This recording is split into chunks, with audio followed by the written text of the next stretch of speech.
Welcome to the Everyone's a Critic movie review podcast. I'm your co-host, Bob Zerl. With me, as always, is professional film critic Sean Patrick and Jeff Lasseter. How you guys doing? What's up? Hey. Good. How are you doing? Good. Glad to be back, finally. I suppose I should give our links out, shouldn't I? IHateCritics.net, Everyone's a Critic Podcast.com. We're on Facebook, Twitter, Instagram. Our handle's CriticsPod. Listen to us at Apple Podcasts, Google Podcasts, Spotify, Stitcher, all your podcatchers. We're on Patreon at patreon.com/criticspod. And then if you want any of our TeePublic merch, head over to IHateCritics.net and click on the TeePublic link. Jeff, where can our listeners find your art?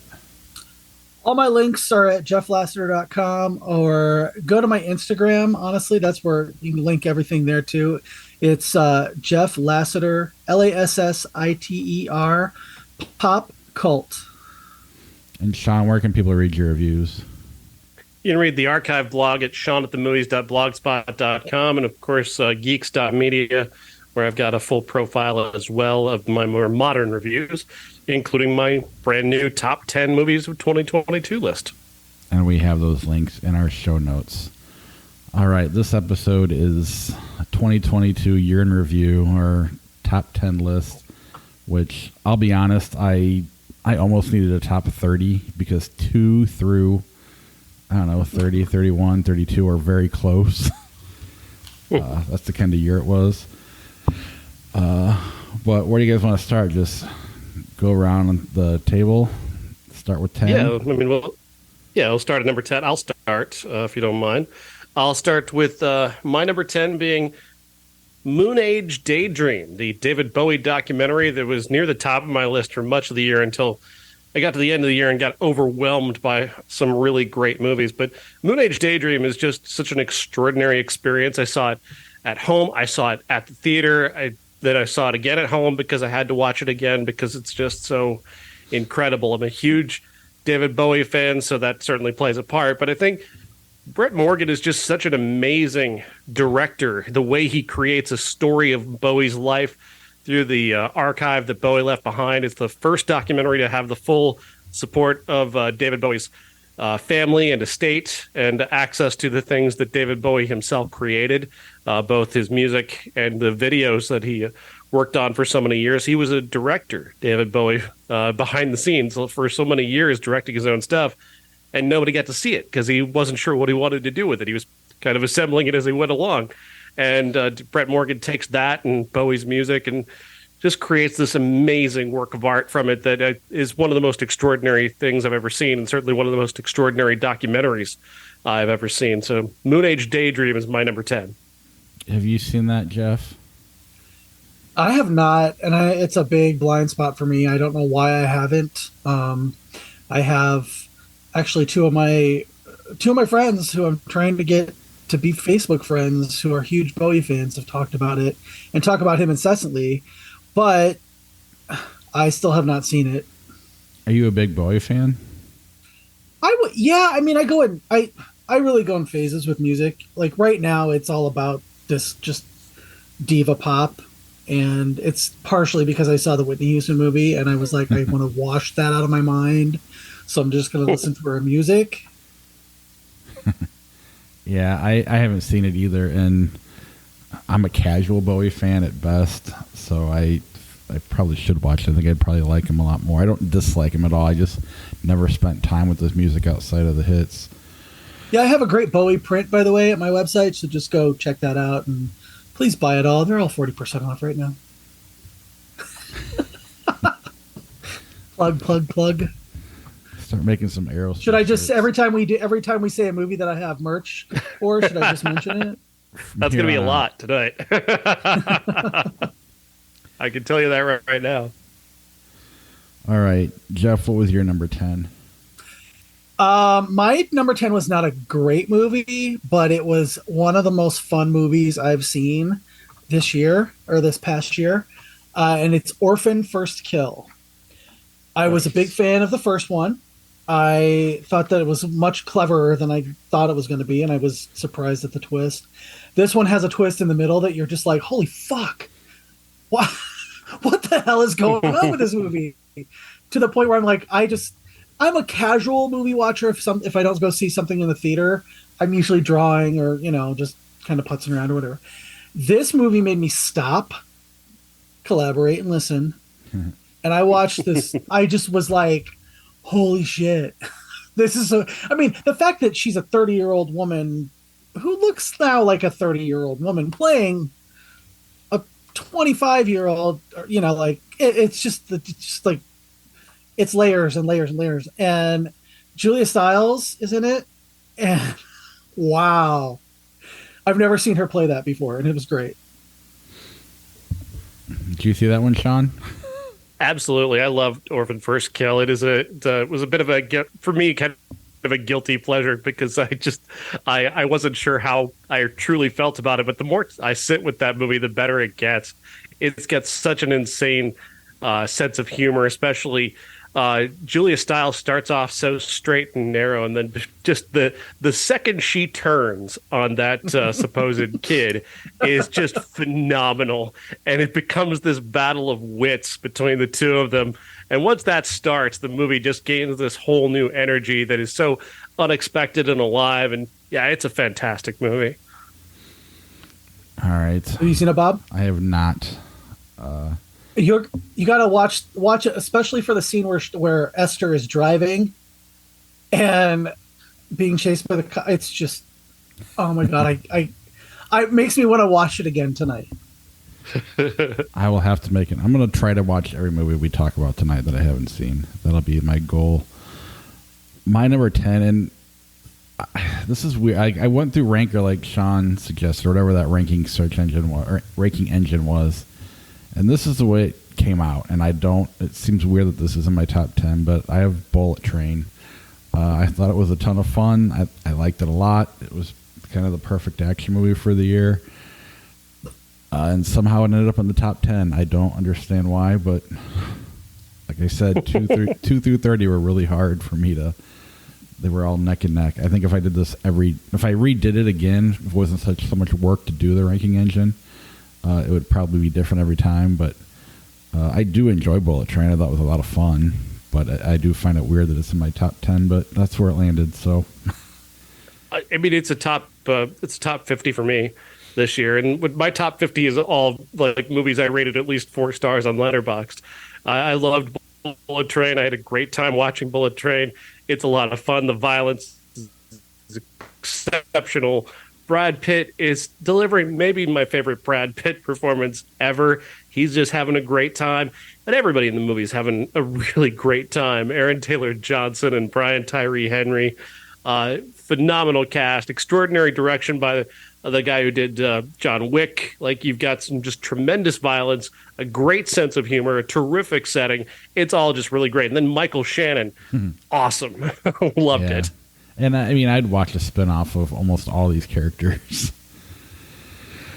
Yeah, no doubt. Have you seen it, Jeff? It's on my list. I have I've kind of been backpedaling some of my movies from last year. Until I joined the show, it was like, okay, I'm not going to see any movies that I don't necessarily want to see. And I have a Brad Pitt blockage. And I don't know why. I really don't. I mean, he's not bad. You sided with Jennifer Aniston back in the day? Oh, God, I don't care. The best thing about Jennifer Aniston was her dad was on Days of Our Lives. Come on. I don't care. Rest in peace, John Aniston. If I had to side with somebody, it would be Angelina Jolie. Yeah. I don't know. I don't. He's not somebody I want to. I'm not going to rush out and see a Brad Pitt movie. So. Fair enough. All right. Sean, what do you got for number 9? My number 9 is one I don't think neither of you have had a chance to see this one yet. You'll have a chance hopefully very soon. It's called Women Talking, and it's directed by Sarah Polley, and just an all-star cast with Jessie Buckley and Claire Foy and Rooney Mara, Frances McDormand. This is a true story set in a religious colony in Canada from back in 2010. Nobody actually knows what happened, but we do know that for a fact that the women of this colony simply all left one day. And the assumed reason why was that they were being repeatedly sexually assaulted on a nightly basis. And finally, they just decided we're not going to take this anymore. And they decided to leave. But it took a lot to do that because they were walking away from not just their husbands, they're not walking away from the only lives they've ever known. They're walking away from having been told throughout their lives that if you're not part of this community, you won't go to heaven. Like, there's a lot of things that went into this decision to walk away. And this movie tracks through the ideas of what they must have gone through to get to this decision. Some of them even wanted to stay and physically fight the men, like put this to an actual physical fight if they had to, because they wanted to be there. Many of them with their sons who, had, after so much indoctrination at an early age, were going to develop into becoming these men who, they drugged these women. They sexually assaulted these women. They told them for a time that what was happening to them was because of demons, not because men were doing this to them. It was demons attacking them in the night. Like, they just brainwashed these women for years and years. But it's not just that story. It takes on so many other dimensions when you consider the current political climate with this movie arriving in, the way that women have been treated, especially, with the Roe v. Wade decision and the manosphere and all that garbage, incels and whatnot. Women Talking addresses a lot of really big issues in a really intelligent way with some amazing conversation and some just hardcore women's rights stuff. This is an amazing movie. Sarah Polley's an incredible director, and I can't recommend it enough. When will it be available and where? Hopefully it's going to be moving out nationwide before the Critics' Choice Awards on the 15th, hopefully. But if not, it should be out in time for the Oscars because it's going to be in that conversation for sure. It's a theater movie? Awesome. Jeff, what's your number 9? My number 9 is Prey, the Predator sequel, with a caveat. You got to watch it in the Comanche language track. It's so much better. I don't know why. I did watch it with both this past fall, and one of my friends was like, watch it. Oh, if you can get the Comanche language track, try that. So I did, and I was much more engaged because I had to pay attention more.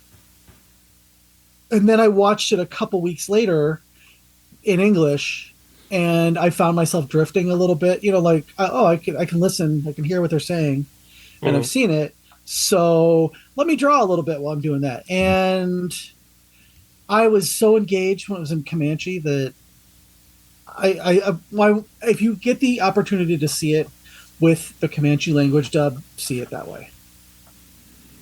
That's interesting. It was a top 50 for me as well. This is another really great movie and really an amazing year for Hulu remakes. This and Hellraiser was also really good. This was, I think, better than that. And I think it's honestly better than any other Predator movie, if I'm being perfectly honest. I think the action is better. I think the direction is better. I think the just big iconic action moments are better than anything that they've done in the Predator franchise before. And I don't hate the Predator franchise. I like the original Predator. I thought Predators was pretty good with Adrian Brody, but this one blows them all out of the water. Yeah, I agree. This is in my top 30, and I liked how they took Predator seriously. I thought that was really cool. But I'll have to. Is that available on Hulu, Jeff? Yeah. Yep. I think you have to watch it on the app, like on your iPad. That's how I watched it. I don't know if they've given you the opportunity on the TV app yet. All right. But I watched the first time I watched it on my iPad. I have an iPad Pro, so it's fairly large, and I was, right there with it. So, I'm not saying I'm going to do that, but I'm curious. If I were a chance, I should. If you can only see it once, and you don't have to watch it in the Comanche, but I completely recommend it. My number 9 is Nocturna, Side A and B. This was just a very unique experience. It was it was a fun podcast to do. Just the conversation about the movie alone was just exciting. Side B is so weird. Like, there's no point in ever watching it if you haven't seen Side A. At the same time, I love the fact that it exists. I'm assuming it shows up on Sean's list later. But I just loved this movie, and it was a lot of fun. Just really neat how the way they dealt with dementia and I don't know. It's just a really an old age. More than that, just getting older. Just phenomenal. Absolutely, and yes, I will be talking more about it a little later on in my list, as it is much higher on mine. Stupid ranking search engine. Yeah, Jeff, if you get a chance to see Nocturna, it's pretty incredible. Will do. At least Side A. I mean, Side B it's yeah. Side A, whew. Side A is the intense one. Is intense. Side B is just discordant and chaotic, and it's filled with just visuals and sound more than anything. Whereas Side A is much more of a recognizable movie, but with just huge themes. But I'll talk more about that later. Number 8. All right.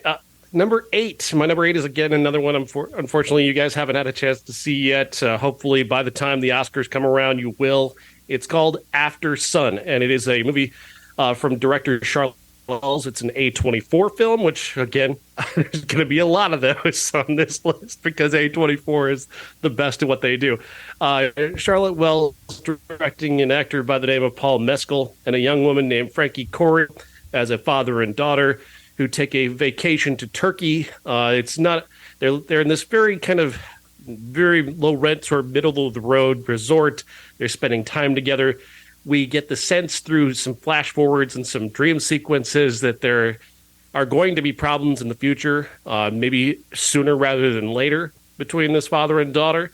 But that story just is it just unfolds in this very almost mundane way until you start to realize what's really taking place, and the themes start to become clearer, and the potential futures for both of these characters start to become clearer, and it takes on this air of sadness, almost bordering on despair, before it picks up a little bit again.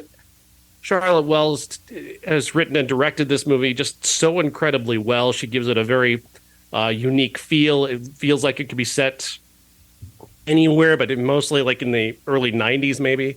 They never really comment on it. They don't really tell you anything. You have to really get inside this movie and kind of let your mind wander within After Sun to really find it. And once you do, it hypnotizes you, it entrances you, it takes you in, and then it breaks your heart. And that's just kind of it's a classically A24 themes.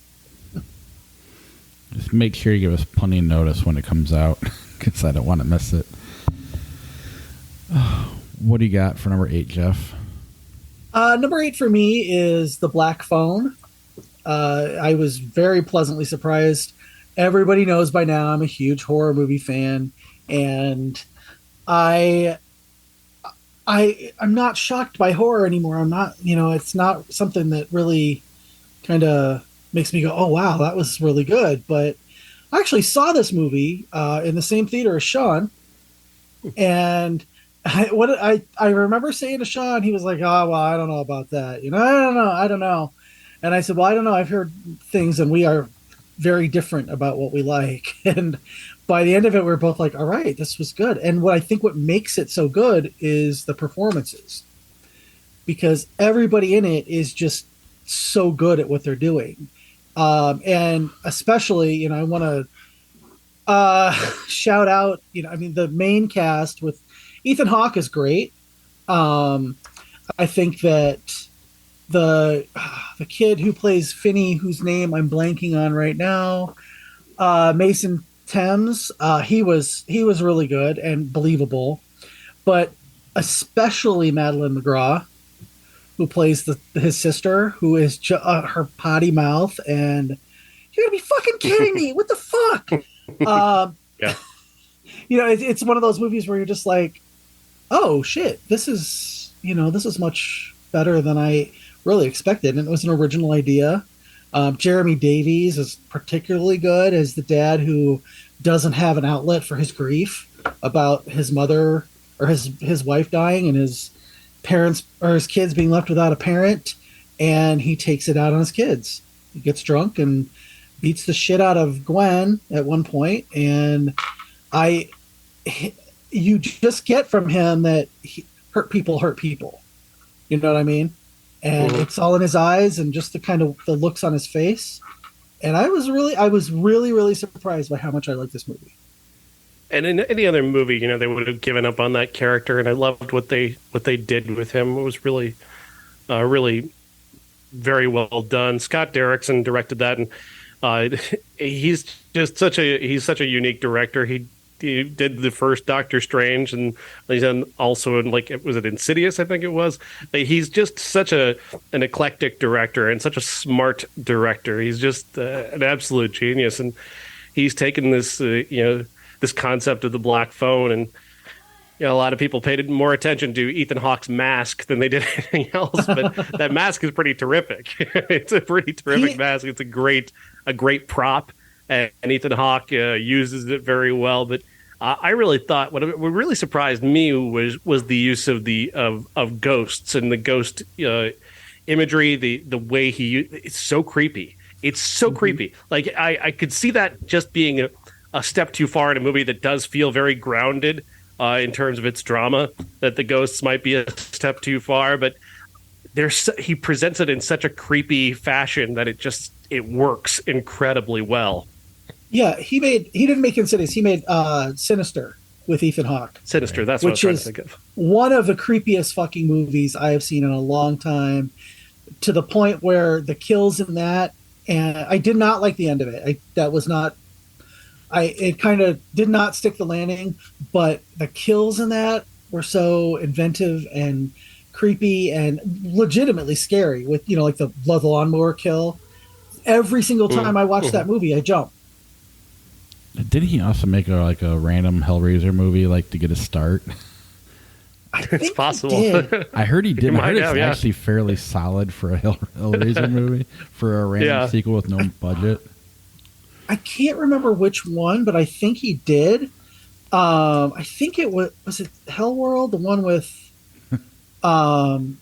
It just seems like something Scott Derrickson would do just as a challenge for himself to try and make a good Hellraiser sequel. You know what? I just looked it up. It was Hellraiser Inferno. That was. Oh, you know what? That one was a pretty good one. Yeah. Yeah, that one was one of the better ones. It was not the one with Henry Cavill. We'll have to make that a classic next time we make some movie. I mean, I'm fine with that. It had Craig Sheffer in it from the 80s. Oh, wow. James Remar. 80s.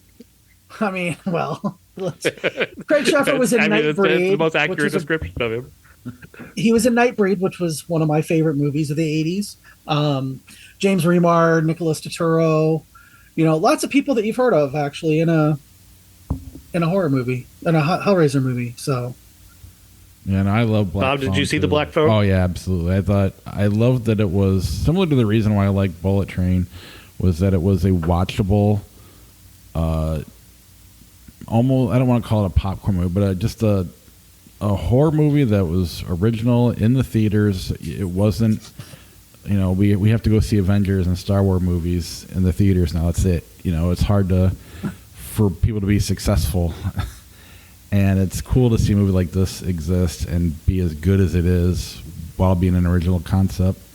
And it's more about the kids than it is him, which, I don't know, it sucks you in, and then it just ends up being a really fun, watchable movie. It was in my 2022 was 2022 was an amazing year for horror movies in the theater. Oh, absolutely. I mean, even some on TV that I'll mention later. So, what are we at? Number 8? 7. Have I done mine? No, you haven't done yours yet. No, you go ahead. All right, mine is Yellow Wallpaper. Just not a horror movie, but a movie that uses horror themes to to tell a different story, to tell a. I'm sure I'll let Sean talk about it when it's his turn to talk about this movie, but it just is really good and really unique, and it's just really cool to see movies like this right now. This was a year where I needed something different because it had been kind of blockbuster after blockbuster for years, and we got a lot of fun original movies, and this was one of the better ones. Yeah, the Yellow Wallpaper is an honorable mention for me. I wanted it on my top 10. I couldn't quite squeeze it into my top 10 because of some of the late in the year stuff I saw. But it's directed by Kay Pontucci, and one of the first things you see in this movie is just so shocking and so amazing that they did it, that I was just blown away, and it just sucks you in from the first scene on, and then it takes you into this room where this yellow wallpaper seems to be coming alive and tormenting this woman who's just trapped there. And it's just a couple of sets. It's this one room with all this yellow wallpaper, and then of course there's a few outdoor scenes, but a lot of it just takes place in her mind. This constant torment. She's a woman who has a baby, but she really isn't all that interested in being a mother at a time when that was the only role available to women. This is set in the 1800s. And so being a woman, being ambivalent about being a mother in that time certainly takes on an extra dimension. And it's so incredibly well explored in this movie. Yeah, I definitely recommend people check it out. I think it's on HBO right now. I'm sure it's on other platforms. It's a horror movie, Jeff. You'll love it. When we were talking about a couple movies the other night, I was like, I remember hearing about this, but it wasn't available when I wanted to see it, and so I definitely added it to my queue. So, the director is trans, so it's another notable aspect. Probably a lot of people know that. If you know that movie, you probably know it because of that. Number 7. Number 7 is a movie I begged you guys to watch, but I don't think either of you got a chance to. Decision to Leave, Chan Wook Park's new movie, the director of Old Boy. Here he's known for being very shocking, with incredible amounts of violence and disturbing elements. Obviously, Old Boy has a lot of that. And Decision to Leave is him not toning down so much, but him taking it in a different direction. Instead of trying to shock you, he's trying to devastate you, devastate your emotions, which he absolutely does. Police detective becomes obsessed with a woman who may or may not be a murder suspect, and that obsession sort of grows in this very hypnotic, slowly paced, ever evolving story of whether or not she's a killer or if she's not. And just this effect that she has on him, and then it all builds to an ending that just you can't predict, you can't expect, you'll never see it coming, and when it gets there, your jaw is on the floor. That's the kind of movie. Which Old Boy had the same effect, but yeah, awesome movie, awesome. I want to see it so bad. The main reason I haven't seen it is I'm busy, and I have a wife that likes the polar opposite things I do. So it's hard to make time to see stuff like this. But it's at the top of the list as soon as I have time to myself to watch it. And Jeff, what do you got for number 7? I have Nope by Jordan Peele. My one-word review of the movie is yep. But of course I'm going to talk about it. This is one of those ones where it doesn't quite reach the levels of Us for me. But it's got a great cast, and everybody is a really, really well-developed character in it. I like how Stephen Yeun's character is living in the past, and he's built his entire persona about living in the past.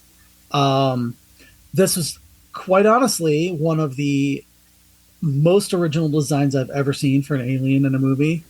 To the point where I was like, I kept like, holy shit. Every time it would move and, do something in the sky, I was just like, holy shit, that's just beautiful.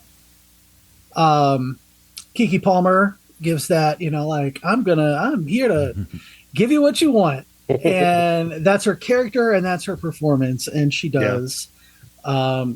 It just all around, everybody was just perfect, perfectly cast, and did exactly what they should have been doing. Even Donna Mills. That Nope is a honorable mention on my list. Definitely a top 15 movie for me. I couldn't squeeze it onto my top 10, but I that image of that shoe just standing on an end in that Hmm. opening scene is one of the most. It's just one of the most grabbing scenes. Like it just holds you. Like it's so weird and so unusual. And then when you find out all that's happening around it, I mean, it's just a shoe standing on end with a just a drop of blood on it, and then you can see kind of the detritus around it, but you have no idea how it how it got where it is and why. And then when you find out, it's so surprising and so amazing. But then you just head off in this whole other story. I mean, there's just these incredibly clever ideas. An early death for Keith David. That again, you're like, how did this happen? What is that? Yeah. The little detail that Jordan Peele just drops into every scene to set you up, even a big misdirection with little tiny kids, just amazing, amazing, and then just a wonderful. The number of wonderful set pieces throughout. Daniel Kaluuya's performance is just perfect. He's just amazing. Like totally, he's a total cowboy. He's a total cowboy who doesn't.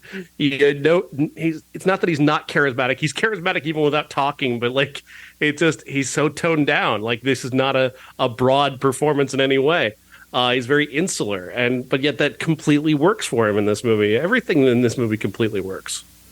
Yeah, it was a top 20 for me. I don't have much more to say other than I agree. It's really good. My number 7 is Good Luck to You, Leo Grande.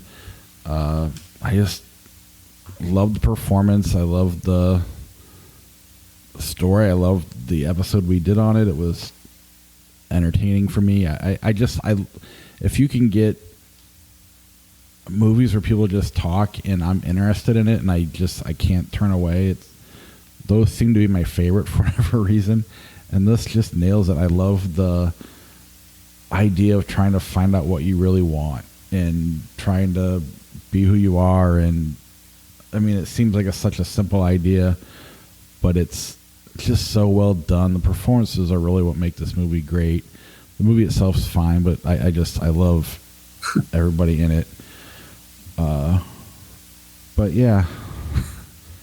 Yeah, the Good Luck to You, Leo Grande is a tremendous movie. Emma Thompson is really great in it. And the dialogue, like you said, the back and forth between them, the way that they're feeling each other out. They're empathetic, they're funny, they're smart, but they're also insightful about each other, and the way that they see each other so specifically, and how they spell that out in the dialogue is just, it's wonderful.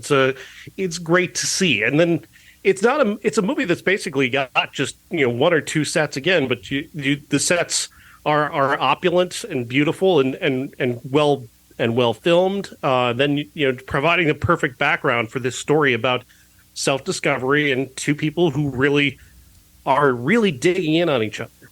Well, and another thing too is I remember when we talked about it, a lot of people got it wrong with their review.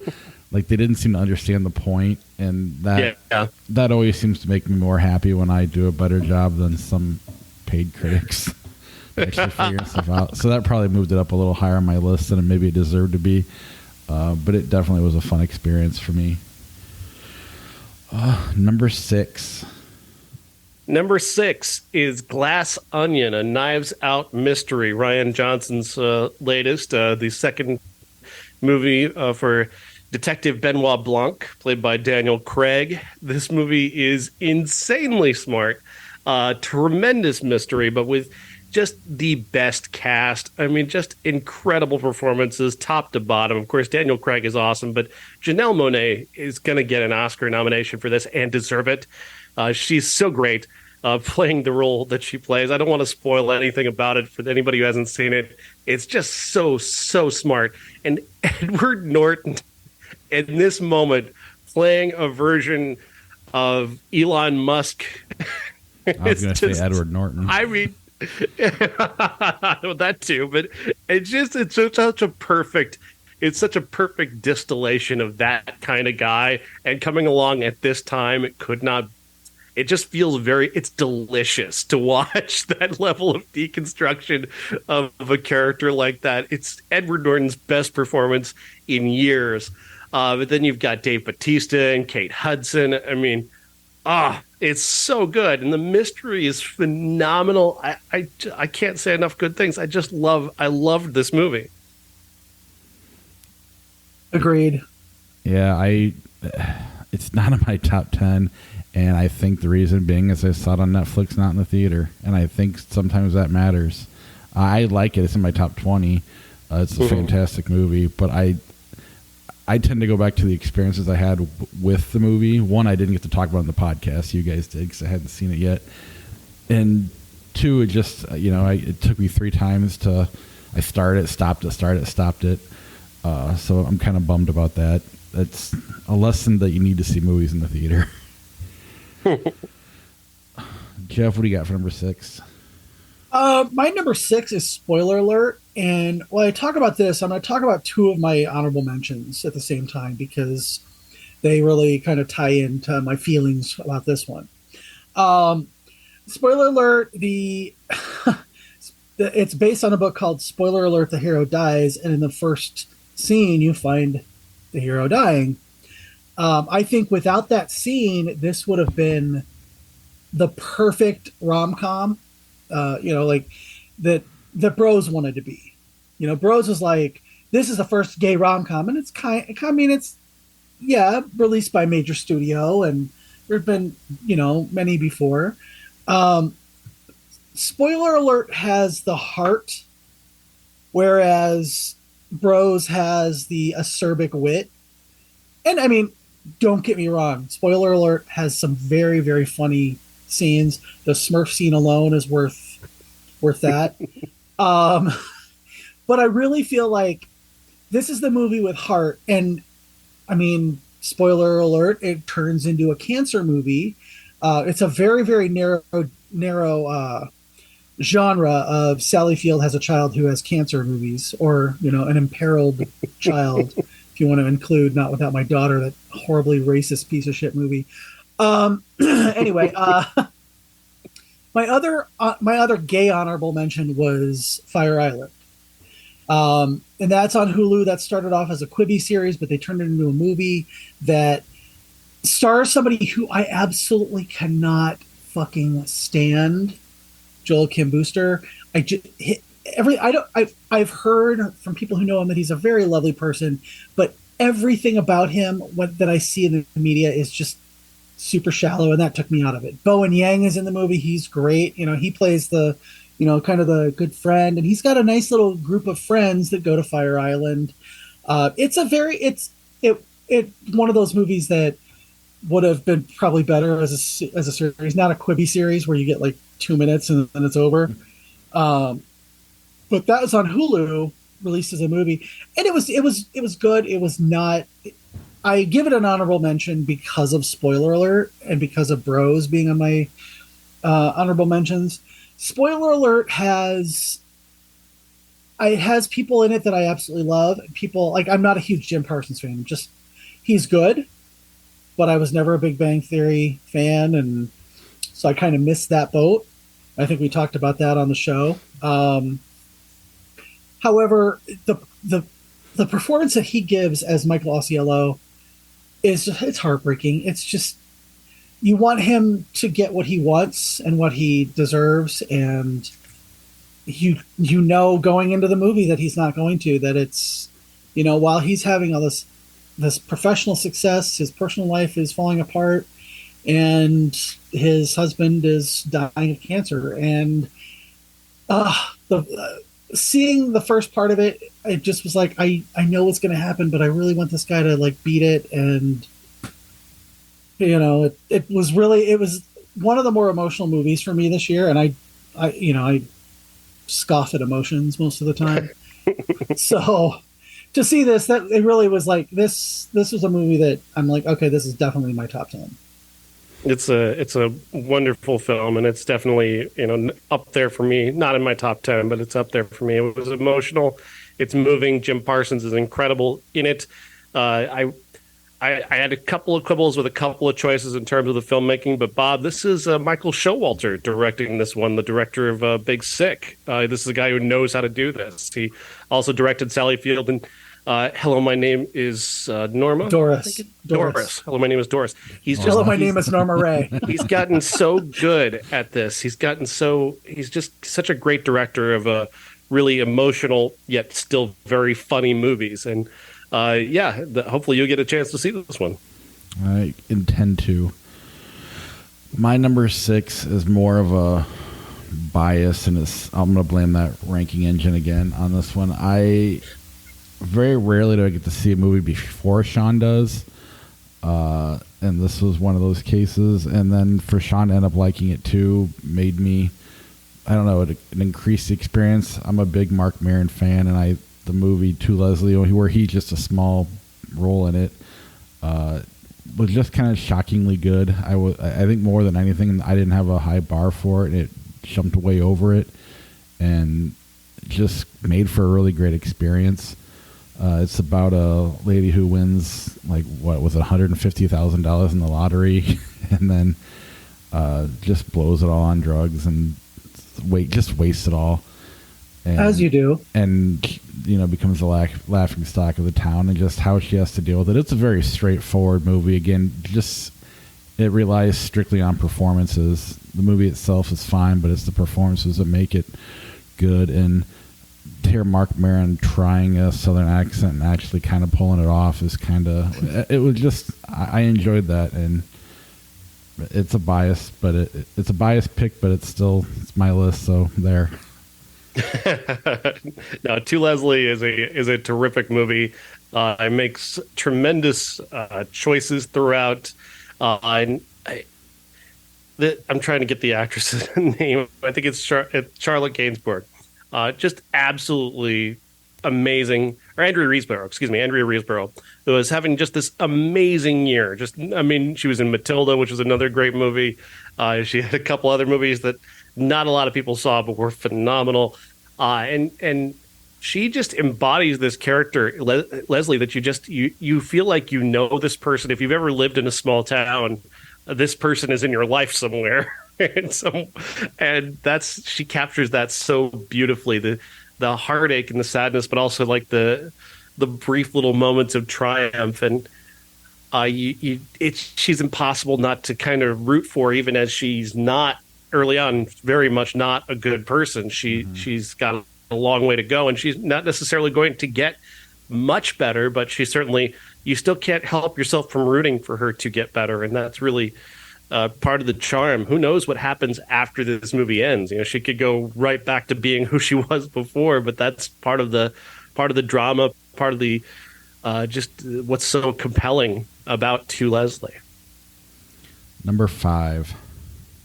Time to bring Nocturna back. Nocturna, A and B. Such an incredible movie. It's a horror film that uses old age and dementia using horror to explore old age and dementia is such a bold and dangerous idea. And Gonzalo Quezada, the director, just does an amazing job of being both sensitive but also delivering on just one big scare after another. The way he uses this one apartment set and breaking windows, the sound design, the choices of characters who live above and below, like the people who come to the door. It's all so incredibly well done. The cinematography is incredible. The set design is amazing. And he uses it all to terrify you while also really genuinely exploring grief and loss and aging. The main character is 100 years old. The actor looks 110 years old. It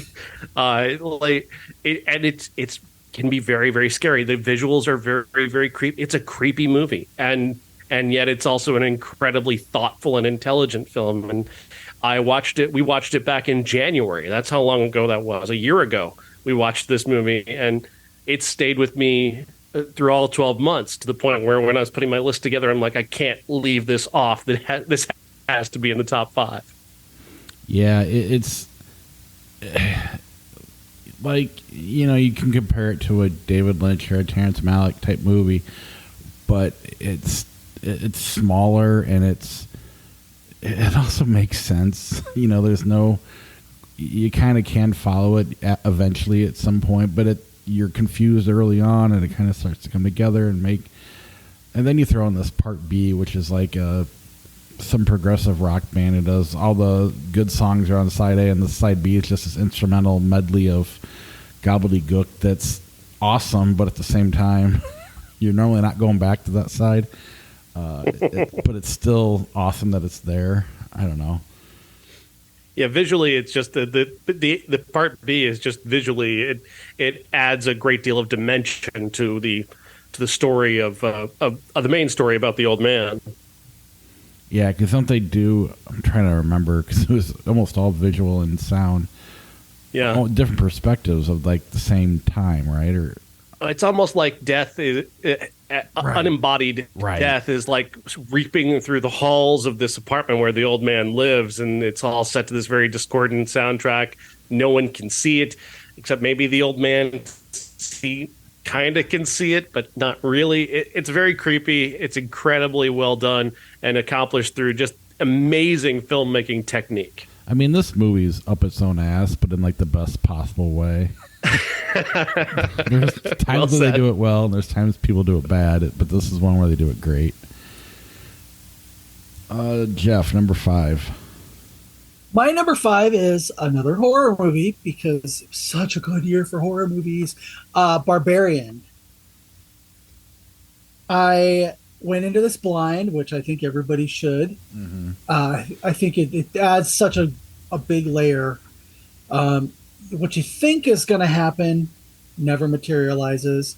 This is a movie where I found myself actually talking to the screen like, don't do that, don't do that.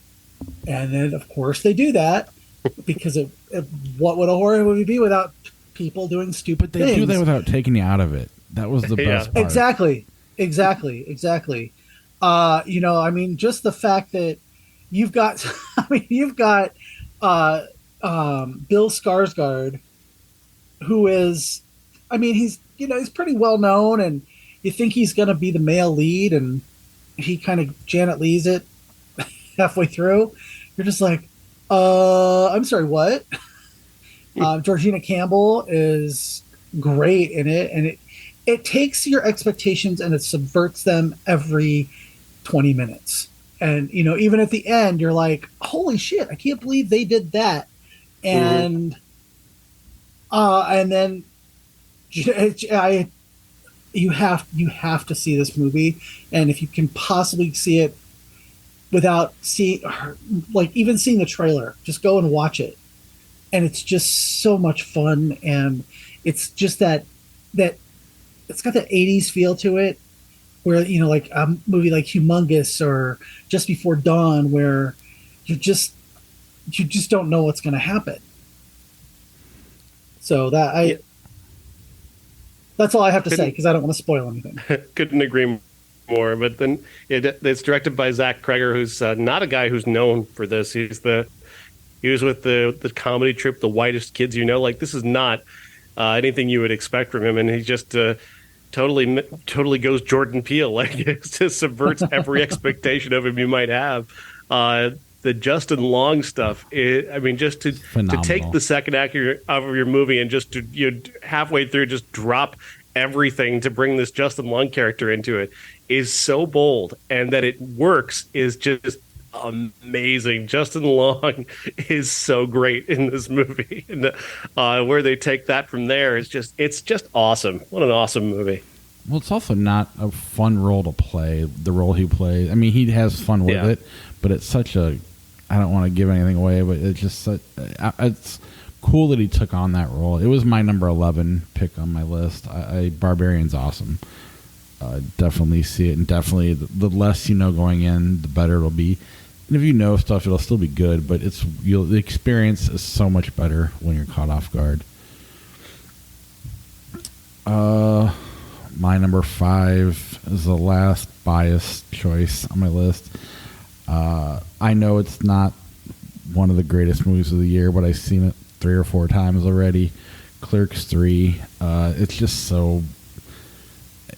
Kevin Smith's making movies for his fans and nobody else, and I'm a fan, so it's for me. It's not for everybody else. Sean and I got to go and see it, followed by a Q&A, and then meet Kevin Smith. It was just such a fun all around. Every time I've seen this movie, the experience has been great, and probably one of the best times I've had this year total, just being there at the Kevin Smith thing. So that's why it's on my list. But it's not even a movie. He's just making it for his fans. And I think if you're not a Kevin Smith fan, you're going to watch it and be like, what the hell is this? Some of this doesn't even make sense. But to everybody else who watched the commentary tracks, watched his Evening West, all those things, he pulled stuff from like all of it and put it in this movie. And I just thought that was fun and awesome. I couldn't agree more. I loved Clerks. I couldn't put it on my list because I have absolutely no objective way of looking at it. Oh, this is not objective at all for me. Personal, emotional movie that I could probably put anywhere other than number 1. It's just I loved it a lot. I love Kevin Smith a lot, and just a wonderful experience seeing that movie. It's his most mature work, but still. Classically Kevin Smith funny, and it's terrific. I love Clerks.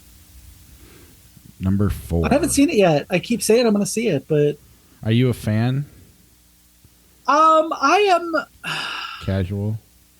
I am now. I'm a casual fan. Over the years, I used to listen to Smodcast. I remember listening to the day it dropped, where he did the poll, where are we going to do, let's Walrus, yes. Yeah, he just kept coming up with Tusk, and he started talking about Moose Jaws, which is finally getting made apparently, so I have been with him for years. I recently I stopped listening to his podcasts because he had for a while there wasn't a lot new to say, right? And he just kept, it was every week it was the same thing. Did you know I have a heart attack? Yes, we know. Let's talk about something different on Fat Man on Batman, or Fat Man Beyond. It just kind of got very repetitive. It's so many different shows, and you're right. He'd tell that story on every show separately. Then he'd be interviewed on another show that's not even his, and he'd tell it again. I must have heard the heart attack story, I don't know, 80, 90 times. Yeah. I mean, I get it, and I like him. I don't dislike him. I'm not one of those people who's like, oh, ever since he lost a bunch of weight, he's not fun anymore. I don't think that. I think that I used to listen to Joe Rogan 3 times a week, so I've kind of moved beyond that bro-y thing for a while. I will drop it, even Mark Maron. I will drop in if I like somebody that he's interviewing, or I'm kind of curious about it. I'm over the comics, talking to comics kind of thing, and I sometimes get that vibe from Kevin Smith. Yeah. Not that he's necessarily a comic, but it all is very insular, and I think that lately his stuff has seemed very insular to me. Well, yeah. So Jay and Silent Bob read it was very. Yeah. To the point where it's probably not even good. I mean, I enjoyed it enough, but that'd probably be the one movie I'd be like, yeah, that one's bad. But otherwise, I've liked everything he's done. I bought the Blu-ray for $7.99, and I watched it. I just added the thing to my Vudu, and I was like, oh, okay, well, I guess I don't need to keep this disc even, and it's like, I loved Clerks, and I really loved Clerks 2. Yeah. So I'm sure I will like Clerks 3. I've heard, mixed reviews. I know what it's about. It's about his heart attack. One of those, again, it's about his heart attack. And that's one of those things where it's like, you know what? I'm going to see Bullet Train before I see Clerks 3. and I haven't. And Bullet Train is like 6th or 7th on my list on my queue right now. So. And he does go through every beat of that story. He's told a million times in this movie. But I don't know. I still love it. Yeah. Number 4.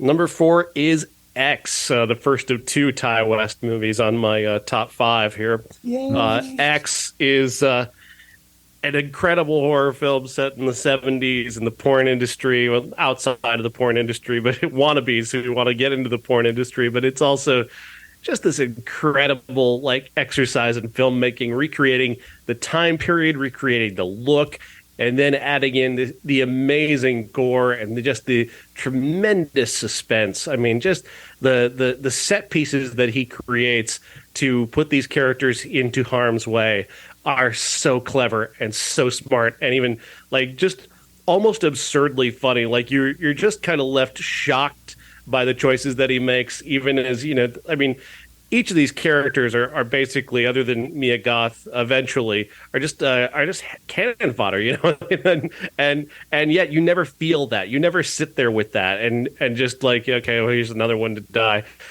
These are really cool characters. They're really interesting. Each of them has a very small but very unique arc. And then the way they die is so broad and so spectacular. And then you see who's doing it.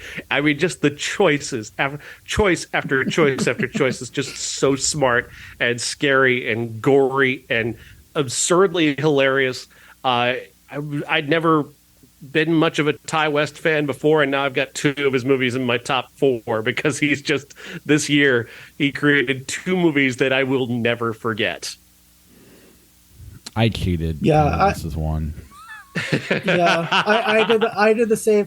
So you know what? I included that with Pearl. So I'm going to talk about X now. It's the Texas Chainsaw Massacre with actual gore. It was his homage to that 70s grindhouse Texas Chainsaw aesthetic. And I, like Sean, I'm never, Ty West, he's fine. But wow, this movie blew me away. And Jenna Ortega is a goddamn star. This was what really solidified it for me. She was the only thing I really loved about the Scream reboot, Scream 5. No matter what they say, it's still spelled. She was the star of that movie to me.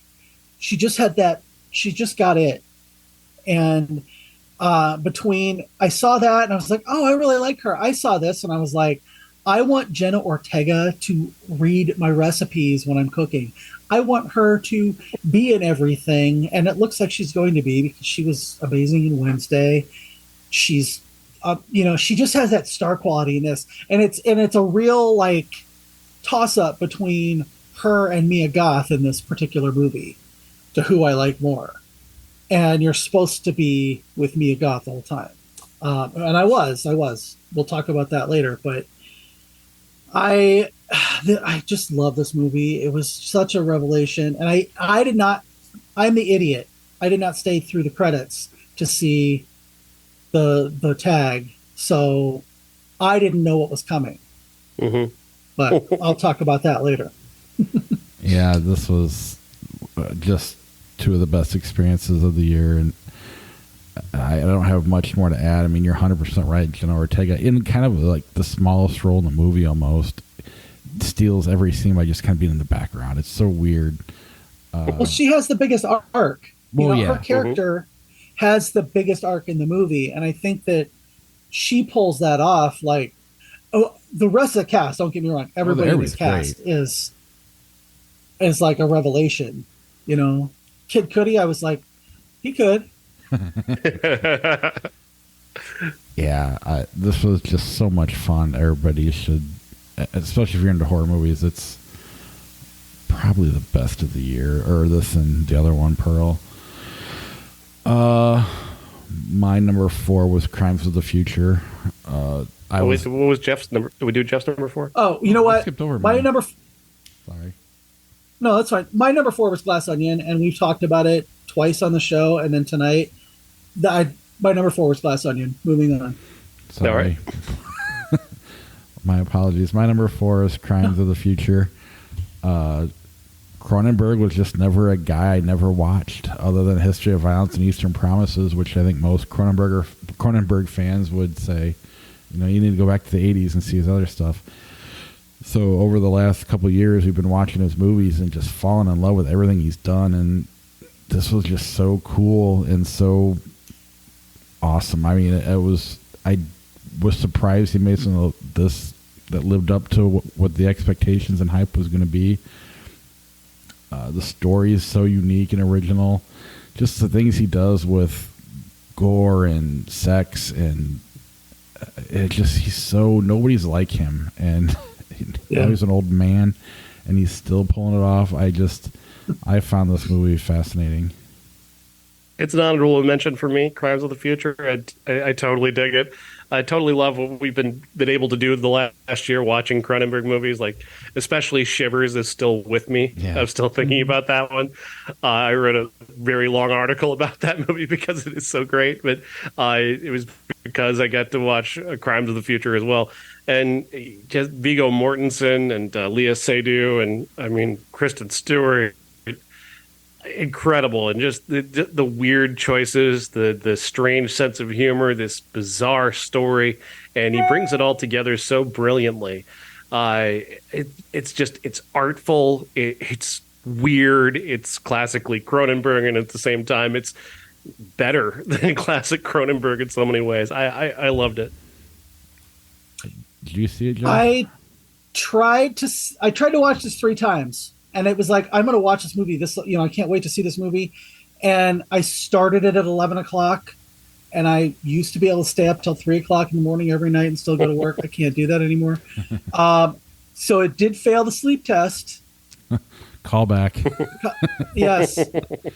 It did fail the sleep test a couple times. However, I watched about half of it 3 times. And I was like, I want to see what else is happening, so I'm going to try it again and again. And it's definitely a mood movie, so you've got to give yourself some space to walk around inside it a little bit. And if you're not in the proper headspace for it, 100%. That's why, like, a decision to leave. That's the same reason I haven't watched that yet. Is I haven't been able to make sure I'm in the mood, ready to spend the time with a movie like that I need to spend with it. But yeah, it's definitely one of those movies.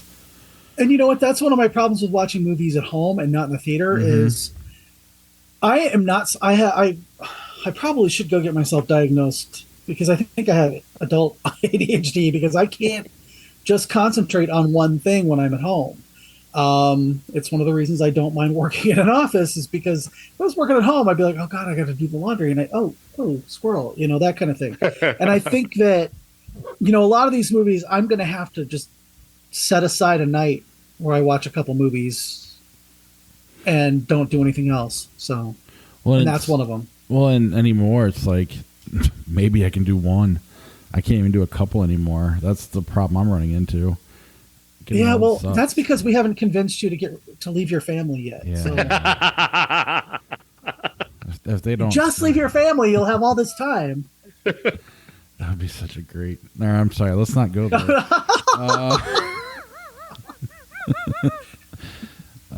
Lindsay doesn't watch this, does she? No. Okay. Where are we at? Number 3. Number 3, is it on you, Sean? Yeah. All right. My number 3 is Tar. Todd Field directing Cate Blanchett and the story of a orchestra conductor who has a pretty significant downfall. I went into this having been kind of coached on the idea that this was about cancel culture and about somebody abusing their power, being taken down and quote unquote canceled. This movie is so much more than that. It's so much better than that. It's so much smarter than that. The idea is very broad. It's about abuse of power. It's about also just this character and deconstructing the idea of who this character thinks she is. She's a very puffed up person. She's somebody who's made her name by becoming a conductor, and really the nature of what a conductor does is kind of interesting. She's best known for essentially conducting other people's work, and her own original work is rarely ever talked about in terms of what she creates on her own. And that's an aspect of it. But then there's also her sexuality. There's also the idea that maybe she abused her power with a woman who is underneath her. There's also the relationship between her and her assistant that has a lot of layers to it. And Todd Field has explored a number of different ideas in a very smart way. And then you reach this ending that is so fascinating and so daring, and it's standing on the it's just on the edge of a razor blade. It could go just so very, very wrong in this ending, but he manages to make it work, and it works perfectly. This movie couldn't end in any other way than it does. It's a really a phenomenal piece of direction, and of course, a titanic performance from Cate Blanchett, who just is incredible in just about everything she does. Tar is my number 3. I had this in my top 15. I think maybe even number 12. Probably could have been higher, mainly because you saw it first and told me to go see it. So whenever that happens, it seems to affect it being really high on my list. But this movie has no judgment for the character. You know, you have Wolf of Wall Street, and I think PTA did a movie about some fashion designer or something like that. And I hated those just because the characters are so unlikable. Yeah. And I just couldn't get into the movies. Here, he, like Sean said, dissects every layer where she's not just the person who's abusive. She's not just the conductor. She's all these different things, and they go through all of it, and really the positive and the negative, and he doesn't judge her, and it's just a very well put together movie. The ending, I think, is phenomenal. I love the fact that, you know, she loves what she does so much she'll do it here. And to give her that after all the horrible things she's done too, you're not mad at it. It's not even really giving her. I don't know. It's just it just is a very good character study, and a good way to not just judge one person on one thing they do. Not that that's what this movie is trying to say either, but I really, really, really like this movie a lot. You made me think of something too when thinking about that ending, and I should have addressed this because I did a whole spoiler thing on the ending of this movie. But there's almost a Fellini level. We lose him. I heard maybe. Fellini level, and then he stopped talking. He's in a Fellini movie. This is gonna be brilliant too, and we lost it all. I did not see it. It's one of those movies where it's like I want to sit down and really watch it, and with the holidays and shit like that, there's just no way I was going to sit down and watch it. I barely made it to the movies over break. You know what I mean? I haven't. A Glass Onion movie that doesn't take that much effort took me 3 times to spend with it. Oh, and that was so good in the theater. That was what made the experience for me, because you just couldn't wait. Oh, I could totally see it, and it was just kind of a movie when you're watching on Netflix, and that's just such a bummer. They really should have given that movie another couple of weeks. It should have ran in the theater up until like December 23rd, and then they put it on, and then it went to Netflix. I think it would have done so much better. Yeah, they could have, I was listening to Ryan Johnson on Maron's podcast, and they were I guess Netflix just doesn't like money, so they took it out of the theater. All right, Sean, Fellini level. We lost you right. Yeah, sorry. It was there's a sort of absurd comedy that, again, is another thing that just sort of occurred to me now and just makes me love this movie even more. Yeah. We waited for that. I heard Fellini. We're like, we got to get him back. We can't. Jeff, number 3. My number 3 is my top 3 has kind of moved around up and down for the last couple of weeks since I started thinking about it. I'm gonna go with The Menu for number 3. Everything on this menu was chef's kiss. the cast, the aren't you glad you had me on here for these stupid dad joke puns? I mean, I I love everybody in this movie in different things. So I was like, okay, well, yeah, of course. Every time Anya Taylor-Joy comes out with a new movie, like every 3 weeks, I kind of think, oh, I'm going to be so sick of her. And then I watch her act, and I'm just like, oh, fuck, I love her. She's so different every time. Oh, yeah. It's never repetitive. Yeah. Well, did you guys see the Queen's Gambit series? No. I saw some of it. I listened to that book in 2020 while I was living in LA and being, stuck at home. And I listened to it, and I was doing a puzzle, and it was like all the things just kind of like, it was so lyrical, and I'm like, there's no way this show can live up to this book. And then it exceeded it. And they, because it was a series, everything was in it. And she's so matter of fact in her acting. There are times when, like One Night in Soho, she was over the top and very, mysterious and whatever, but she's just so matter of fact. Even in this movie, she's the one who's going to confront Ralph Fiennes, and she's the only one who can do it because she's the only one who's not, enamored with everything he's ever done. So, I'm so. Go ahead. Oh, and Hong Chao this was, I think, I liked her in The Whale. We talked about that, but this for me, she was the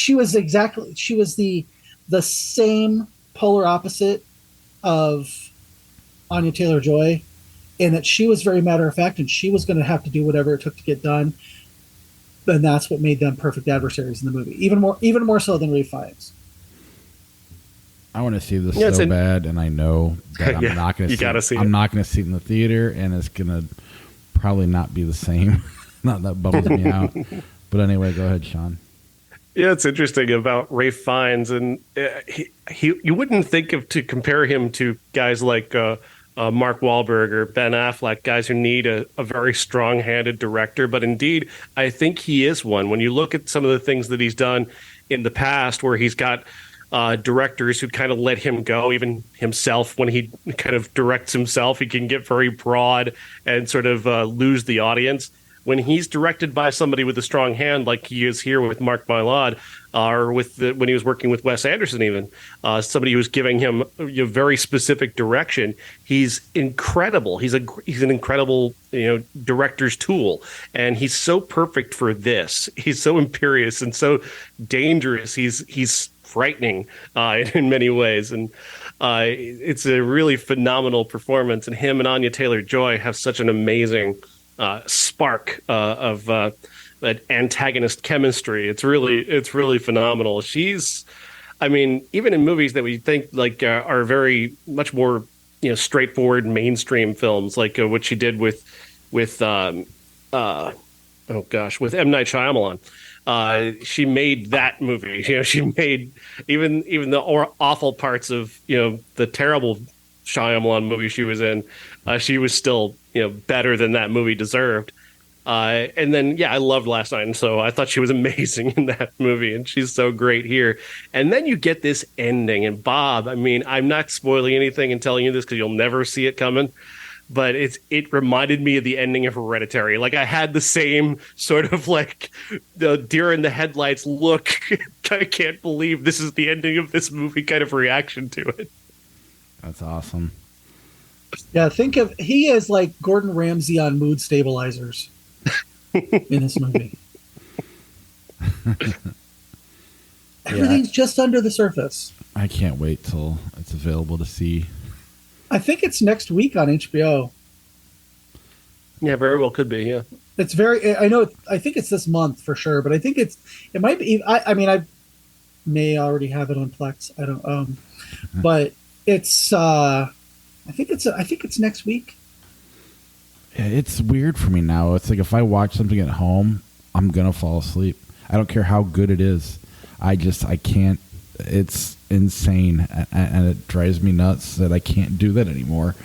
and I was like, I could do the same thing. I would be up all night. I'd watch 4 or 5 movies a night, go to work, and be fine. And now it's just like half a movie, and my wife's like, "Really? You're snoring?" I'm like, "Sorry."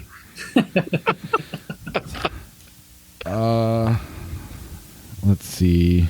Is it my number 3? Yes. Yeah. This is where I did the X Pearl combo, but I know we're going to get to Pearl again later. Plus, Jeff hasn't said them either, so we can move on from that one. But number 2.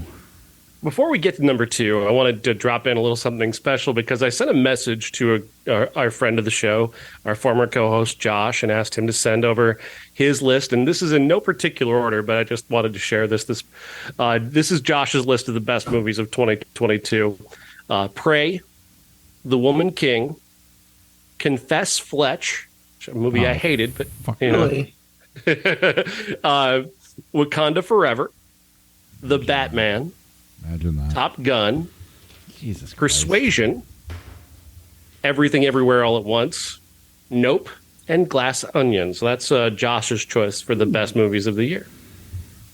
And it's fun to make fun of Josh. He's not here to defend himself, though. But one thing I was going to mention about our list that I love is, like, there's no IP stuff on here. And then you read Josh's list, and it's nothing but IP. To be fair, You had Wakanda Prey. Forever is in my top probably 20. It's probably Yeah. I would say I love that's an Wakanda honorable Forever. mention, I like Batman, and that is too. Yeah. but it's just I crave something that's not that. And just because we're so inundated with it, that's nothing wrong with it. I just crave something else. Well, I mean, we could talk for hours about Marvel movies, and Shang-Chi was great, and it wasn't just because Simu Liu took off his shirt, but that might have something to do with it. Wakanda Forever, I love how they stuck the landing, about Chadwick Boseman's death. I mean, they used that real life thing so well that that's definitely in my honorable mentions. And I love Top Gun. I thought Top Gun was amazing. I think it's a top 30 movie for me. I think Top Gun is incredible, and Tom Cruise was incredible in it. And it was never gonna be in my top 10 because I see a lot more movies than most people do. Sure, I'm glad I wasn't on the show before that dropped, because then I didn't have to see it. I don't like Tom Cruise. I never saw it, so I highly recommend it. I thought it was great. Can we get the Jar Jar edit with it where Tom Cruise isn't in it, or is it just the integral planes. to the story? Is he- Just planes and Miles Teller and jean shorts. Oh God, I'm so dirty old man. Anyway, number 2. My number 2 is Pearl. Pearl, Ty West's other movie this year, is even that he made X and then made a better movie than X is just like the greatest directorial accomplishment possible. Because I honestly, when I saw X, like, there's no way you could possibly do this. And then I found out later, I didn't see the post credits either. I found out later he was putting out Pearl in the same year. I'm like, that can't possibly be as good as this. And then I watched it, and it was so much better. It's just such an incredible movie. There are at least 3 scenes in here that I'm just never going to forget. So there's the scarecrow sequence, which is just, I mean, it's so hypnotic and beautiful and brilliant, but also just terrifying and weird and off-putting. Then you've got, of course, that monologue, that incredible 10-minute monologue where it's just her talking that entire time. It is mesmerizing. She is engrossing. She is just it's the best piece of acting I've seen in any movie ever, arguably. Like, it's just so good. How the fact that the horror movie genre is so disrespected that critics aren't looking at her as the best actress of the last year just boggles my mind. Like, you fucking fools. Let's stop treating horror movies like they're not real movies. This is a real movie. This is a real performance.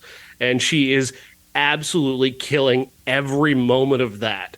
It is amazing. It's an amazing piece of work. And then that ending, that choice to just hold on her face for that long is so disturbing and so exciting.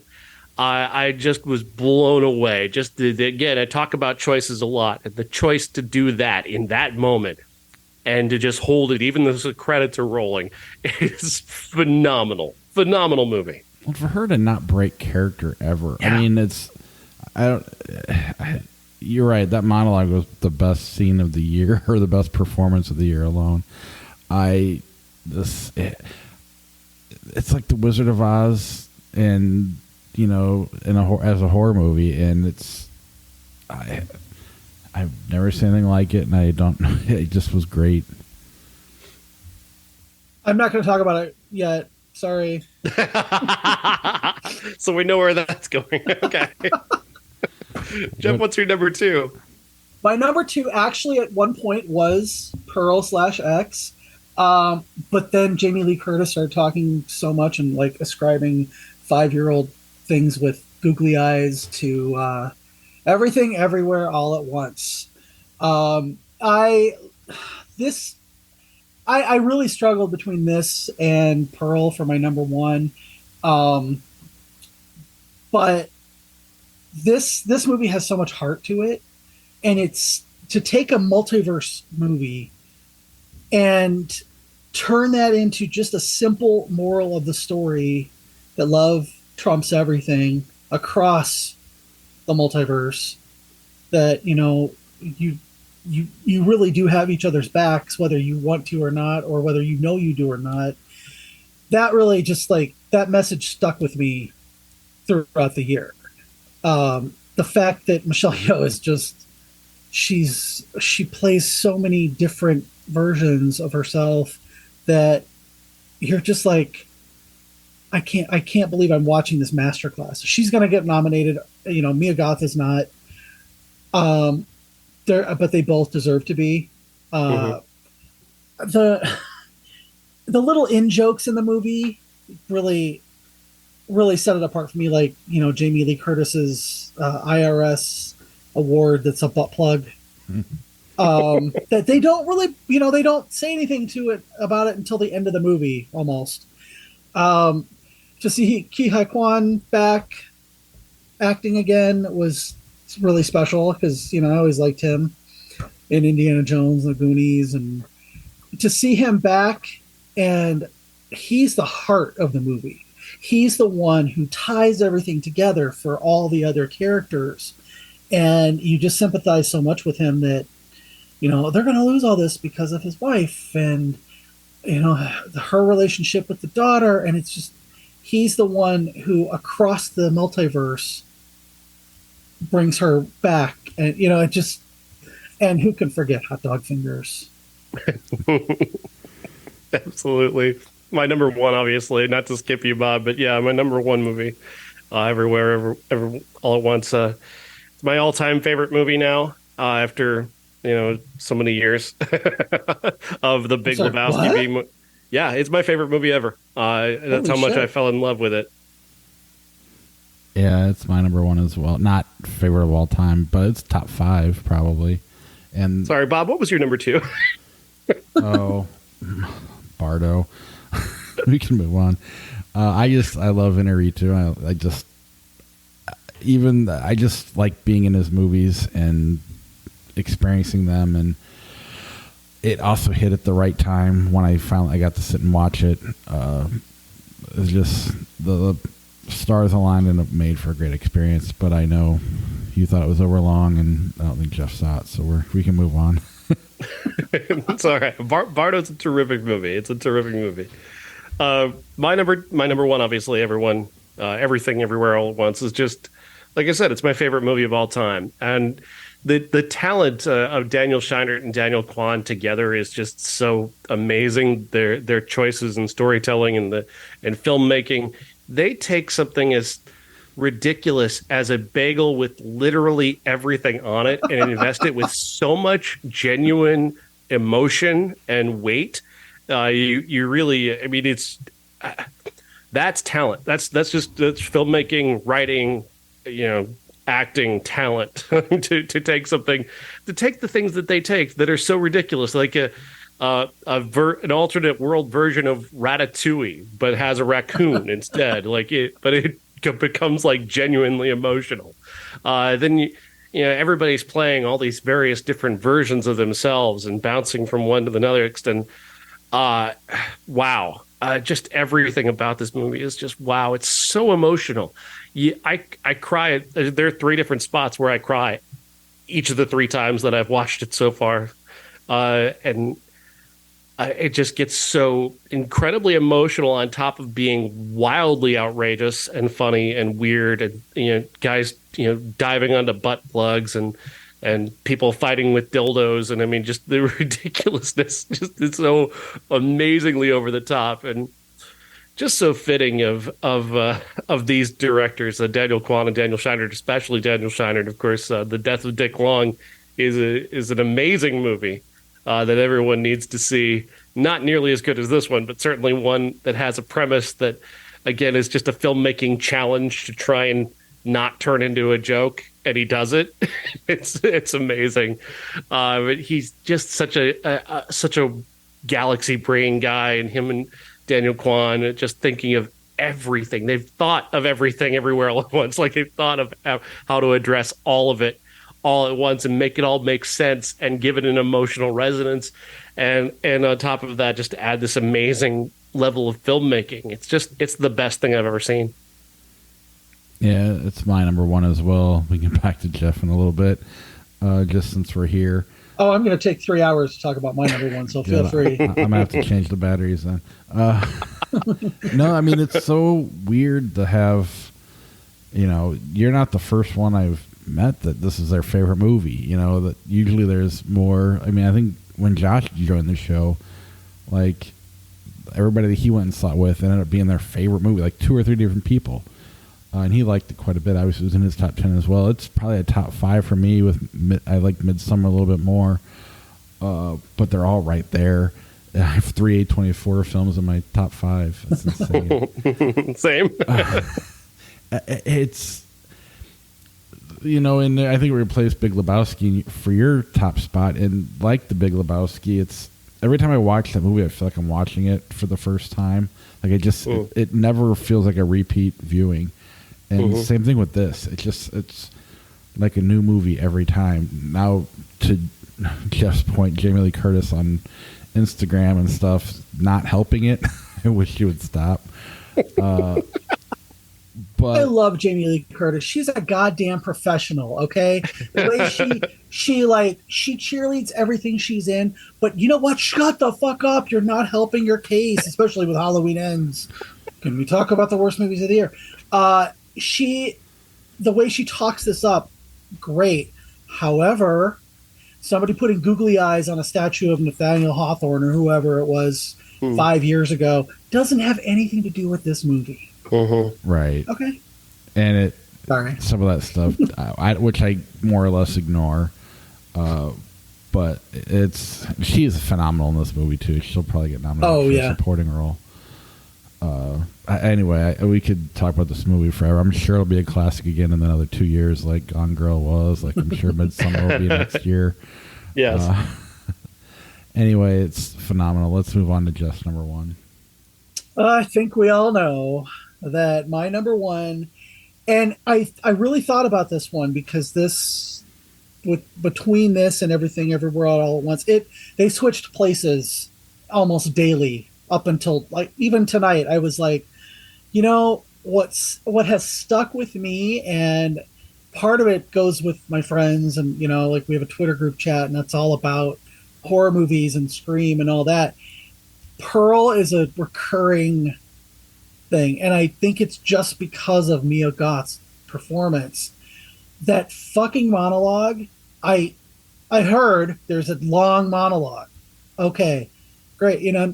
I sat there and I didn't even move. I just watched it, and it was Toni Collette in Hereditary, I am your mother, so wipe that fucking face off your face level of she deserves an Oscar for this and she's not going to get one. It was that level of love for me. Yeah. I just, you knew where eventually it was going to end up because you've all seen X, and that I could not separate the two. So that's Right. there's just no way to separate those two in my mind. Pearl is superior, but Mia Goth across those two movies, and the fact that she helped write Pearl, and I loved literally everything about this movie. I kept wanting her to be good. That's, you know what I mean? Like, we all knew where she was going and how she was going to become a killer, and they're literally in the trailer and all the media, she's killing somebody with an axe, but the whole time you're just like, if this girl could catch a break, Right. if she's already married, oh okay. And I kept wondering, is this the husband from X, or is does she kill that, she kills somebody and then she hooks up with it, to find out that it was. I was like, holy shit, he sees her do all this and he loves her so much, and then you only find this out in the last 30 seconds of the movie. You want to know what happened the other 50 years.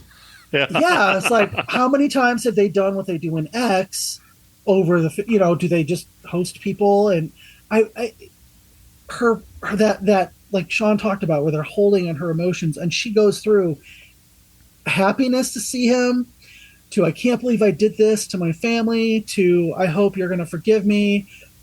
It's just the range of emotions that play across her face during credits, that it's just, it's one of my favorite one of my favorite horror movies probably ever at this point. And it's a character study wrapped in a horror movie. Yeah. Mm-hmm. And seeing everything that she does in the movie, and she just believes in herself so much. She just needs one other person to believe in her. And you find out at the very end, the only person who 100% believes in her is her husband, who has seen some shit in the war. Mm-hmm. And it's heartbreaking. It's exhilarating to see how is she going to get out of this one, and you really think that when she's sitting there and she's doing this monologue with her sister-in-law, and she's just talking herself out of everything and into everything, and you really think that she's just going to feel relief, and well, she'll probably get caught now, and maybe that's what happened in the 50 years. She went to prison and then she came back, but no, of course not. And when it happens, you're like, well, okay, that's the only way it could happen. Yeah. Just the scene of the mother who won't take quote unquote charity when they're starving to death. Mm-hmm. The way she's like kind of seducing her dad, but then pulling back at the last minute, like she can't cross that threshold, but she just really wants to get fucked. It's like to the point where she's like, oh, hey dad, I guess I'm going to bathe in front of you, because who knows, maybe that'll snap you out of your flu-induced coma or what, it's like, I bought a special edition of it just to get a different cover, because I just thought it was so striking. And the visuals in this movie are, I mean, you see the alligator from X, mm-hmm. and not really the origin story, but you kind of hope that that's the origin story. You're kind of like, oh, do it. Your life will be so much better if you just do it. Oh, it was an accident. And her mother, what a bitch. Wow. Yeah. But you get where she's coming from too. Mm-hmm. And that's I think Ty West is so talented. I mean, I knew he was, I've seen The Innkeepers, which I really, really want everybody to see. It's a really good, kind of almost like supernatural drama. And Kelly McGillis is in it, who, speaking of Top Gun, he's just so talented. And these two movies this year, he's really just come into his own. Oh yeah. And he, kind of transcended the rest of the mumblecore, horror genre that he was part of. I cannot wait to see Maxine. Oh my God. It's like, if it's half as good as Pearl, it'll be in my top 5 next year. It's the most anticipated movie. Like just the absolutely most anticipated. What is that? The, I haven't. I just I can't. I got to go back to that monologue for just a moment because there's when I watch like The Big Lebowski, like there that film, or like A Serious Man is another one of my all-time favorite films. They're movies that are basically symphonies. They rise and they fall. They have these bigger moments and then they drop back down. Like it is watching like a great symphony, and that monologue is an amazing symphony with such amazing rises and falls and shifts in perspective, and she's just weaving this story so beautifully to think, okay, the sister-in-law is going to be able to leave. Wait, no, she's not. No, yes, she is. Okay, go.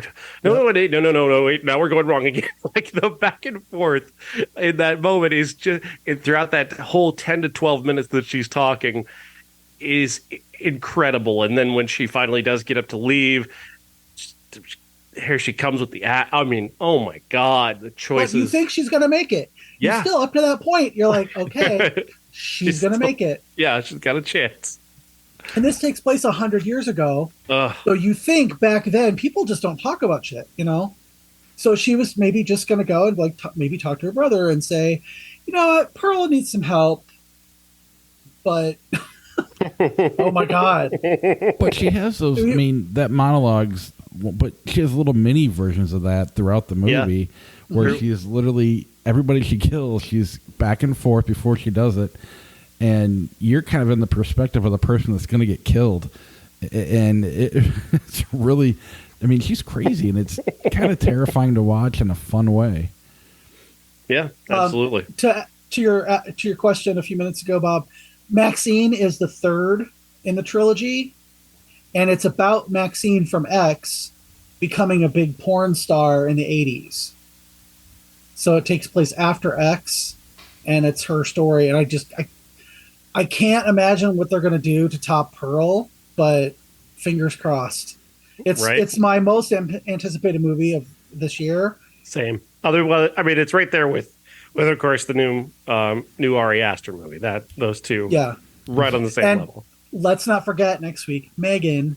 I really am looking forward to that movie because it looks like it's batshit crazy, and I hope it is. Have you guys gone and watched Ari Aster's shorts? I haven't. No, I haven't. I'm terrified of it, honestly. Like in a good way or a bad way? In a good way. Like I think I probably I don't know. I'm not prepared yet. Yeah, my wife was she was watching TikToks. She starts naming these movies. Goes, have you heard of these? And I'm like, no. She's like, apparently it's the guy who did Hereditary. I was like, what? Give me the list. I haven't watched anything yet, but I've looked them all up, and I'm just kind of like, Jesus Christ. I'm looking forward to that next year. Next year's going to be a fun one, too. A couple of things to mention. Obviously, we went through a few of the honorable mentions, but I did want to throw in some movies for people to watch.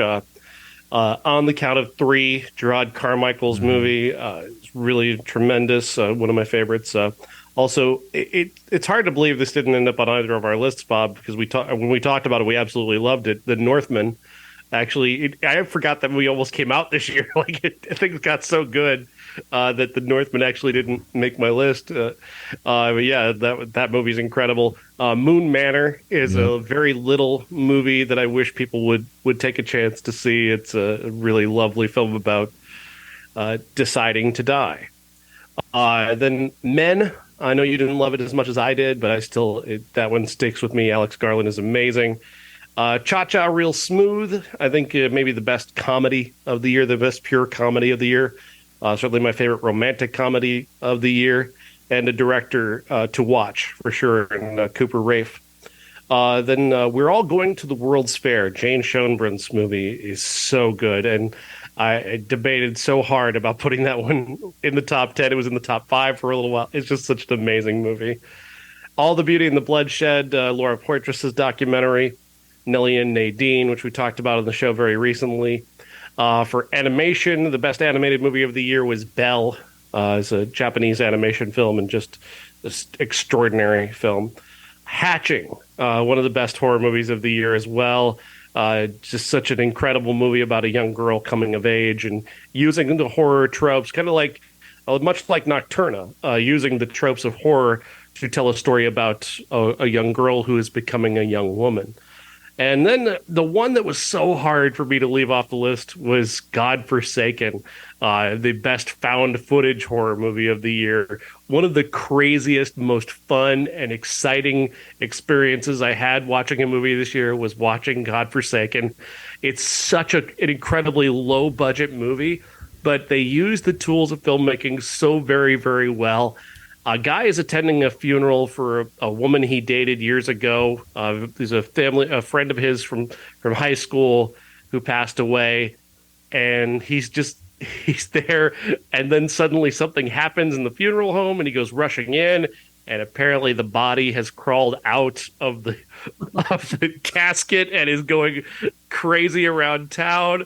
I mean, it's so awesome and so exciting and so exhilarating, and I wanted so badly to put it on the list, but I couldn't quite convince myself to leave off Moonage Daydream because I love that movie so much. But yeah, you've got to see God Forsaken. If you love horror movies, especially if you're a fan of the found footage genre, which isn't a great genre, it's definitely the lowest grade of horror movie oftentimes.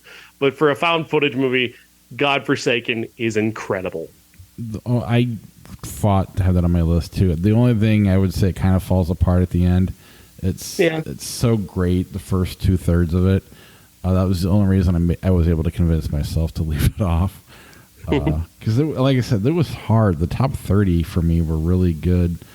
I liked Windfall a lot. Terrifier 2 obviously was a ton of fun.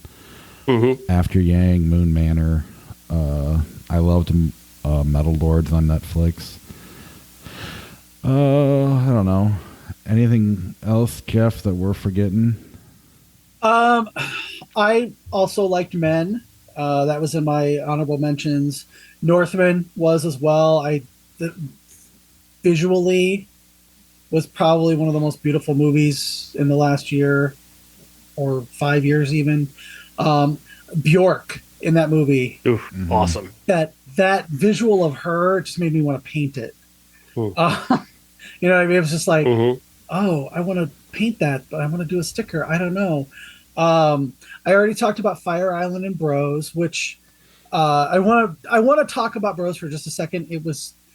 I don't know if you like Difficult People or Billy on the Street. A lot of people don't like Billy Eichner because he's so acerbic and kind of mean-spirited in his comedies sometimes, but there are legitimate laugh out loud moments in Bros that I put it on the other night to go to sleep to because I had started it, but then I quit it, and I'm like, you know what, I'm going to just turn this on because I've seen it already and I can fall asleep to it. And I found myself up for an extra half an hour just laughing because he says some of the meanest shit that, I mean, it's stuff that I would probably say. Also, my friend John is in the movie. You just see him in Provincetown. Smile. I had a horrible theater experience with it because I saw it on a night before a day off for school for high school kids, and that to me is like, look, I only get to go to the movies every once in a while, and I want to sit and watch this movie, and that's why I went to the 8:00 on a Sunday show, not realizing that there was no school the next day.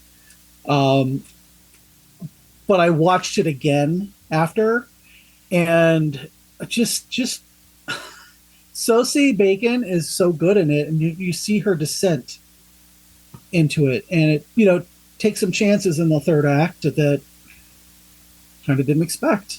But I really like that one. I just actually watched it. It came out at the very, very end of the year, but there's a documentary called This Place Rules on HBO Max about the lead up to the January 6th insurrection. I watched that this weekend. Yeah. And within the fuck. first 5 minutes, I needed a Silkwood shower because these people are fucking disgusting. I'm sorry. I realize that they are actual human beings, but I felt like lice were just jumping off the screen onto my lap. And and there's a scene, Sean, that you'll love, because this guy, he calls everybody a pedophile. They're a pedophile. They're a pedophile. He's like, the guy holds up a picture of Hillary Clinton. She's a pedophile, and she's the one who eats babies, And I mean, just like all this QAnon bullshit that if you really aren't in a cult is really disturbing, to think that people think this about people just because they disagree with them politically. But then he holds up and reads this same guy's conviction for sexually abusing a 13-year-old boy. And the guy was like, oh, I had to do it. I had to plead guilty because they were going to get me anyway, and it was all about the deep state. And I was like, every accusation is an admission with these people. Wow. Yeah, he just calls everybody pedophiles, and they're like, oh, yeah, by the way, you're a pedophile, and here's proof. Yep, exactly. And I'm like, I have to mention that I'm a homo every time we record a show, but I get really sick of, and I honestly, I do that so that people who listen to this who might not know any other gay people, no one, it's like, not everybody who's gay is a groomer or a pedophile, and that's the discourse that we're at again. And I'm tired of being used as a political cudgel every 2 years when, somebody's running for office. But really look into the people who are using that kind of language towards LGBT people and drag queens and whatever, because there is such a long list of those people committing these crimes. And this really drives that home. Oh, yeah. So I'm going to get off my soapbox and just lean back. All right. Next week, and I haven't told you guys what next week is yet. So we got Megan. We're also getting A Man Called Otto a week earlier than what we were told. So the new Tom Hanks movie is out this weekend. Those two movies, plus I've just recently reviewed the movie The Adventures of Baron Munchausen, which is on the Criterion Collection now for the first time. So if you want to take a look at that, that's a good one. And the classic is going to be the movie Giant, which is going to be shown by the Film Foundation online starting this weekend, starting on Saturday. Giant with James Dean and Montgomery Clift. God, I haven't seen that movie in 30 years. Good opportunity to catch up. I haven't seen it, period. Yeah. So, great. Really looking forward to Megan. I'm not going to lie. Just the bat shittery again. I hope it's that. Is this one of those January throwaway horror movies, or you think it could be good? Well, Richard Newby, who he on Twitter was somebody, actually, my friend Ruben was like, no, it's going to be dumped. It's going to be bad because it's dumped in January. And he was like, look, I'm going by a bunch of people who have seen it and they really loved it. He said that he thinks it's because there's such a crowded slate of movies that Blumhouse takes the risks of putting stuff in months that don't necessarily. Yeah, that's true. And he said, look at Scream. The original Scream came out in January, and it was a huge hit, and it was a critical and the public hit. Never count it down. Never say never. I'm trying to think positive thoughts, but the first movie of the year tends to be bad. It just, in my experience, the first movie of the year just tends to be bad. The theatrical, anyway. But that said, the trailer for this is giving me Orphan First Kill vibes, and that's a good vibe. So I'm all in for that. Yep. And you know what? I hope it's half as good as Orphan First Kill, as far as like the batshit shit, because that was so much fun. I really hope that we are gonna have another good year for horror movies, because 2022 was just perfect. But if we have Ari Aster and Ty West this year, we should be good. Yeah. Yeah. Absolutely. And I'm and hey, there's actually I've not mentioned them yet, but I do have reviews of two really terrific horror movies that are already out in limited release. One is called Candyland, which is about sex workers at a truck stop and a religious cult that invades, and another movie called Human Resources, which is directed by a 19-year-old named Braden Swope, which is about a guy who takes a job at a hardware store that happens to be home to a bunch of demons. It's a tremendous movie that also has kind of a very unique point to make about work cultures that try to make you think that your job is your life. That's the kind of the idea here, and really well explored. Human Resources, tremendous film. Awesome. All right. What other movies are you guys looking forward to? It's Just a couple. I'm so under a rock right now. I mean, obviously now Maxine, but that started today. And then the Ari Aster movie are the two that, if Kevin Smith gets Mallrats 2 done or Moose Jaws, that. But I don't know what else is coming out. Yeah, the only one I've really noticed was, I know you won't care about this one, Jeff, but I'm looking forward to the next Mission Impossible movie. I've liked all of the Mission Impossible movies, and Dead Reckoning looks really cool. I'm going to just say this now that we are in a new year and it's my first, beginning of the year on the show. I'm going to make a resolution to not feel the need to see every single movie because there are movies that I'm going to see that you guys won't want to see, and I'll take the hit for the horror movies. Sean, you have to see these because this is literally your job. But I've heard really bad things about A Man Called Otto, and that trailer looks absolutely. It looks like somebody just put fluoride in your Diet Pepsi. It's just so. So yeah, enjoy that one, Sean. I am cautiously optimistic. Even though I was burned in 2022 with Scream 5, cautiously optimistic for Scream 6. Even though their marketing team got caught ripping off a guy's poster this week. I gotta start posting some stuff on our page because there's been some stuff lately. Also, you'll get to see my Pearl. Have you guys ever seen the movie Straight Jacket? No. That's a Joan Crawford hagsploitation movie from the 60s where she kills her much younger husband, played by Lee Majors, the $6 Million Man, and his girlfriend. She comes home early and catches them, so she kills them with an axe. And that movie gave me, when I saw Pearl, it gave me Straight Jacket vibes because there's just all these pictures of Joan Crawford with an axe. But I did a mashup of Pearl, and I call it Pearl Jacket. I'll post that. I'm going to post some of the stuff, the ripping off of this Brazilian artist's Scream subway poster.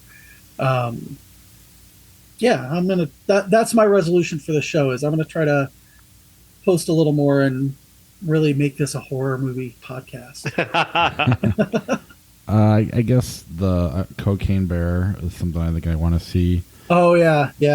Renfeld, Nicolas Cage transforms into Dracula. That looks cool.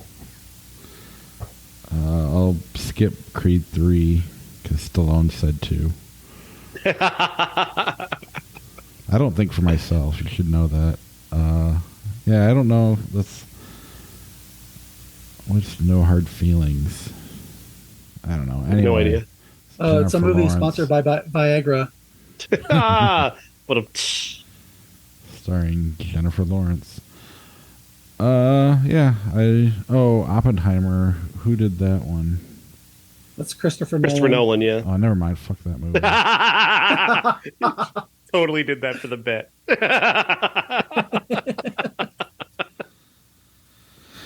All right. Anything else before we wrap up this episode? No, that's it. Just see everything everywhere all at once. Yeah, hopefully next year is even close to this year. Yeah, this was a great year. If you have not seen Pearl and X, watch X first, then Pearl, and then you'll want to watch Pearl over and over and over again. I'm actually going to watch that tonight. That's my bedtime movie. All right. Talk to y'all later. Cool. See ya. Good See you night. later. Bye.